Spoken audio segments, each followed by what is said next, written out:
Well, hello and welcome. Welcome. Let's talk about mental health. I'm Dr. Yolonda Young Simmons, and we want to talk about breaking the mental health shame and stigma attached to mental health or mental illness. So, join me as I facilitate this process to understand and to talk more about mental health. Our goal here, in order to reduce the stigma about mental health, creating a supportive and understanding workplace environment or any other environment that you may have to collaborate with others, it's important for us to understand mental health in the workplace. Let's define it first. The difference between mental health and mental illness.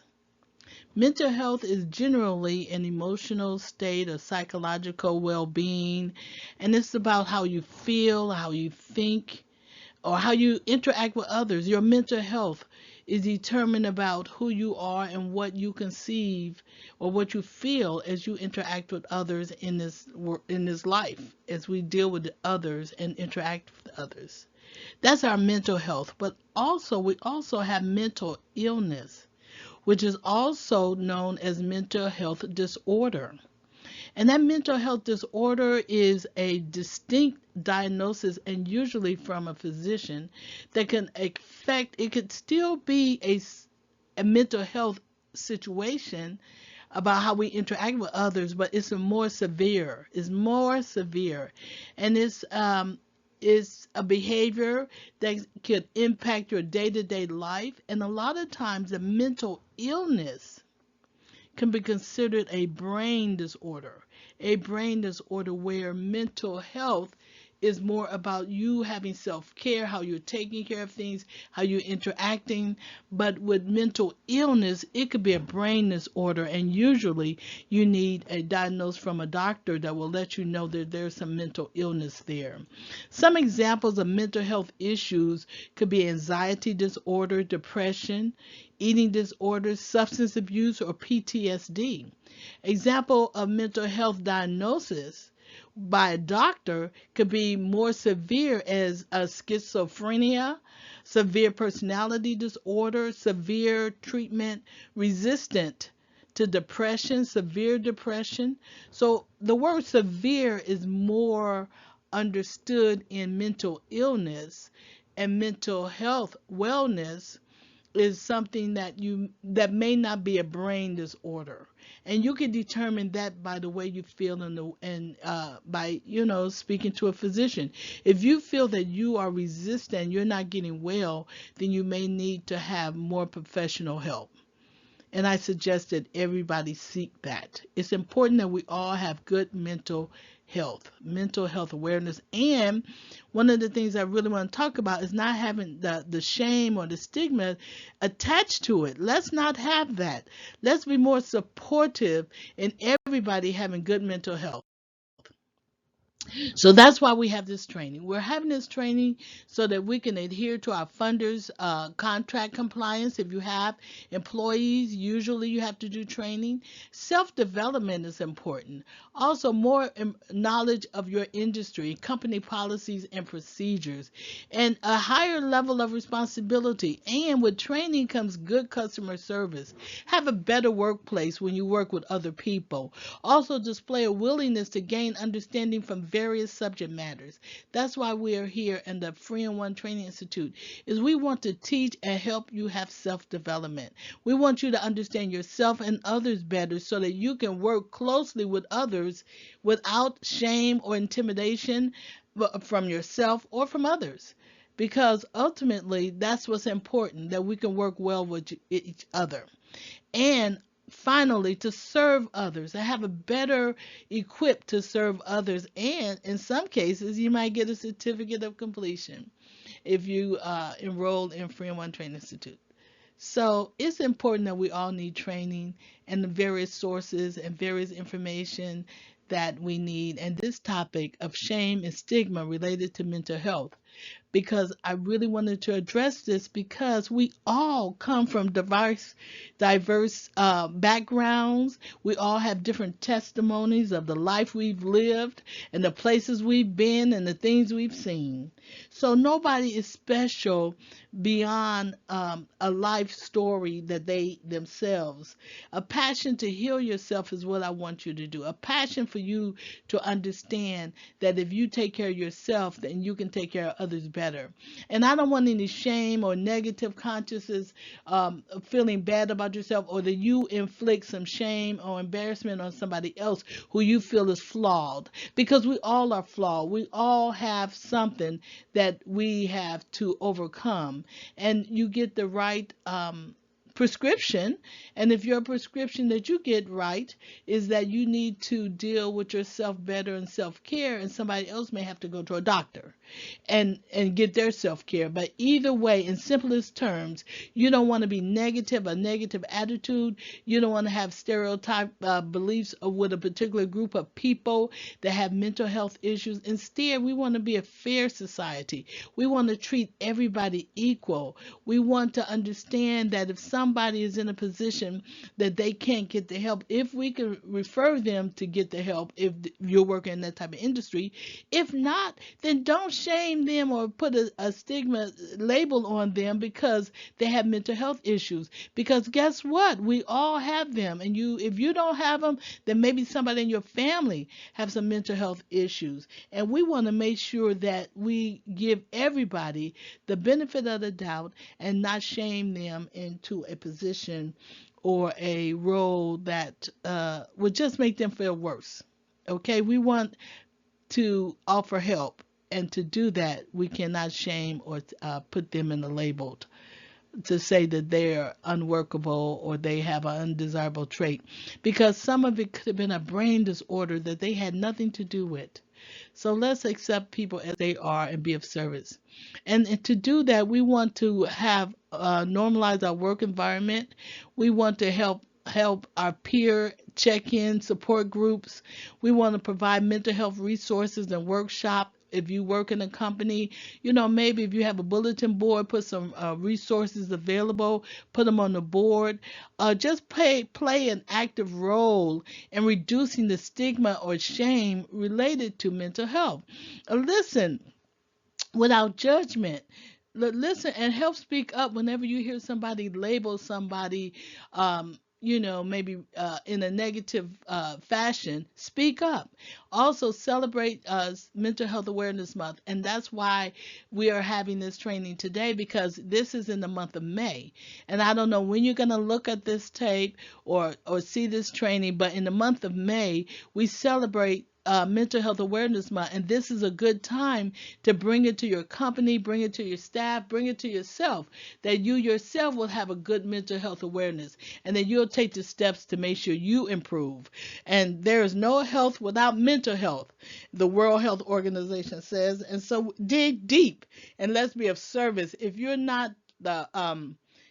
don't want to be the problem, then you have to be part of the solution. And to do that, let's have a more positive work environment. Let's have a more positive way that we deal with mental health issues in our community.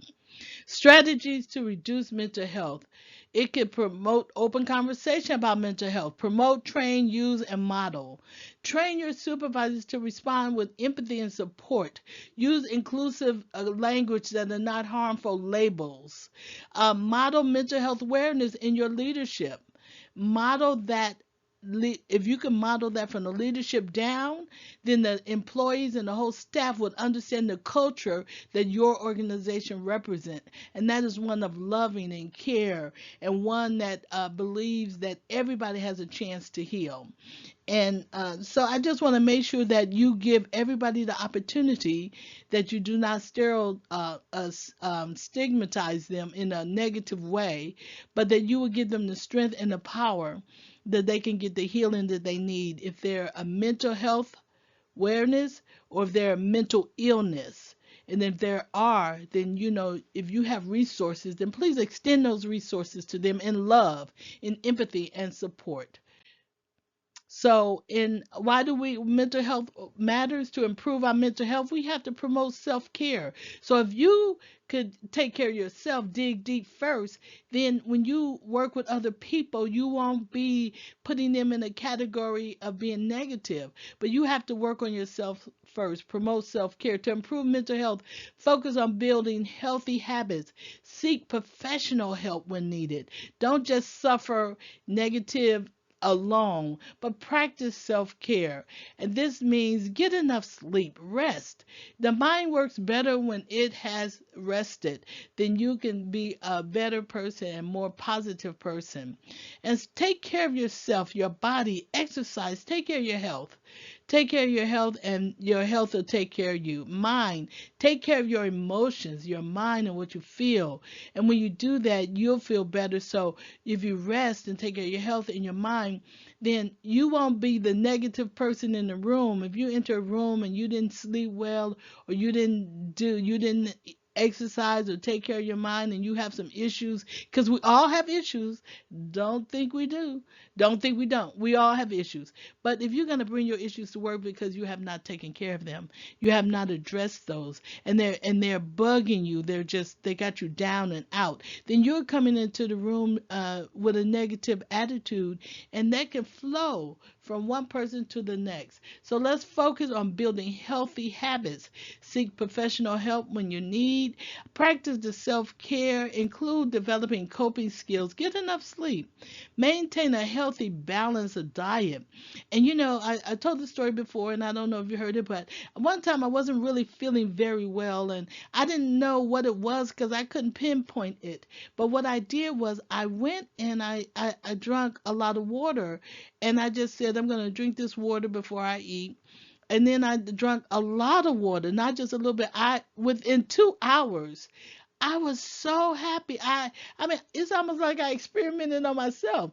I didn't mean to do it. I did not know I was dehydrated.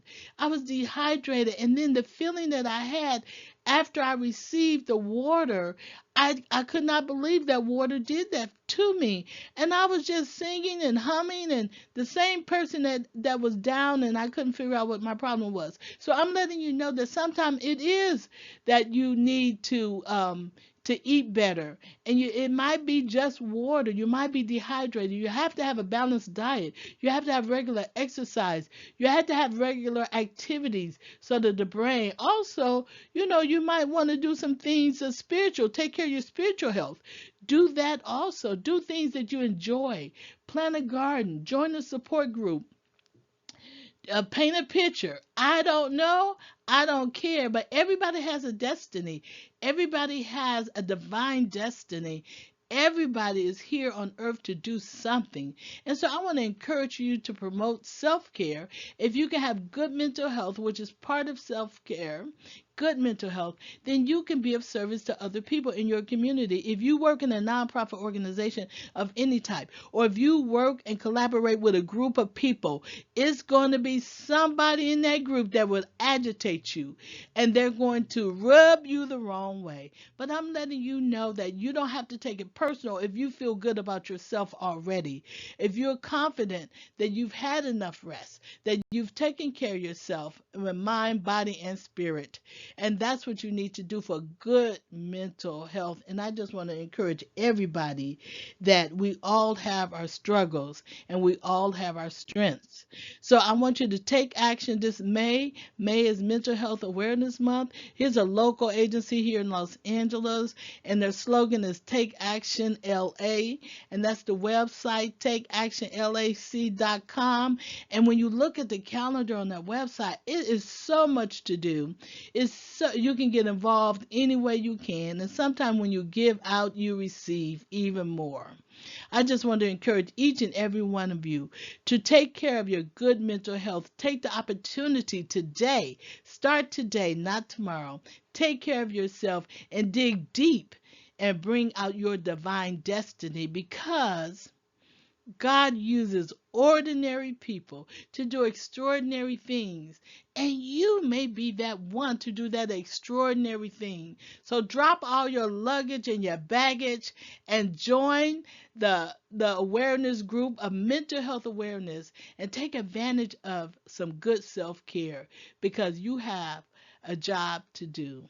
And you want to do it with positivity. You want to do it with love and empathy for others. So my name is Dr. Yolonda Young Simmons. Thank you for letting me be of service. I really appreciate the opportunity to share with you. And my email address is in the description. And if you ever have a question or need some motivation, don't hesitate to email me at the address listed. Thank you so much once again. God uses ordinary people to do extraordinary things. Thank you.